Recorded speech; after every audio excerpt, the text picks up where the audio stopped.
bà bông bồn bà nàyประเภทđầy ô bồn bà đầy phú ô à đầy ô chữ còn tại ô đấy cái ca gì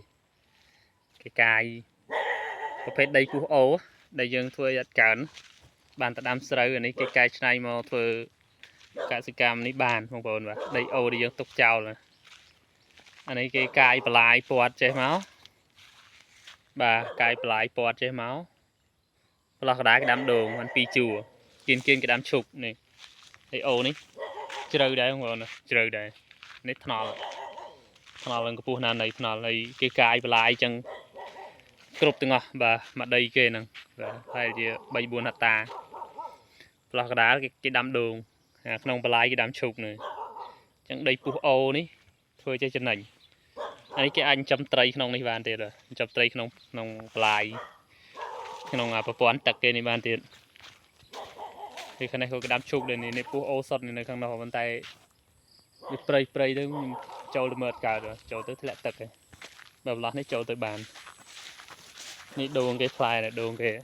បាទនេះដូងគេផ្លែនេះជាការឈូកគេធ្វើយើងចំណេញមួយយ៉ាងเลยតើបាទនេះដូងគេបងប្អូនឃើញទេបាទឃើញគេកាយបាទនេះអានេះឈូកជាការឈូកទុំបាទឈូកទុំអូបងប្អូនបាទអ្នកដែលមានដីពុះអូធ្វើអីមិនកើតណាអាចឆ្នៃធ្វើដូចគេចេះបានបាទឆ្នៃកកាយប្រព័ន្ធចេះមកកាយប្រព័ន្ធបន្លាយមកខាងលើដាំដូងខាងក្នុងដាំឈូកចិញ្ចឹមត្រីបានទៀតហ្នឹងហើយប៉ុន្តែពុះអូនេះមិនមែនពុះអូធំទេណាពុះអូតូចបាទអូទូចតែគេអាចគ្រប់គ្រងទឹកបានណាពេលដែលទឹកឡើងខ្លាំងមកវាអត់លិចប៉ុនគេប្រហែលទេហ្នឹងហើយ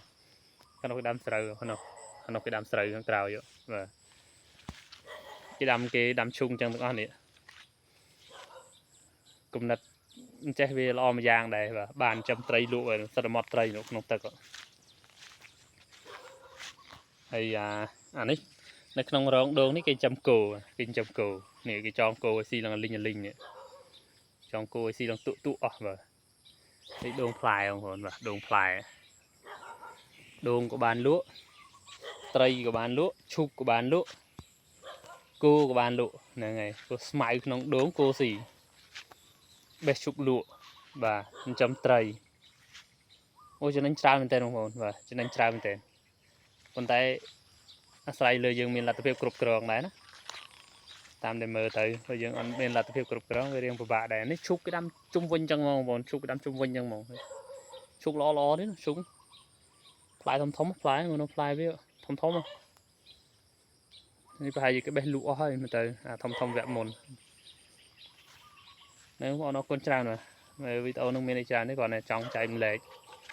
នៅចំណុចតំណឹងបន្តិចព្រោះឃើញទៅមើលទៅឃើញតែវាល្អបាទគំនិតច្នៃប្រឌិតផងម្ចាស់ចំការគាត់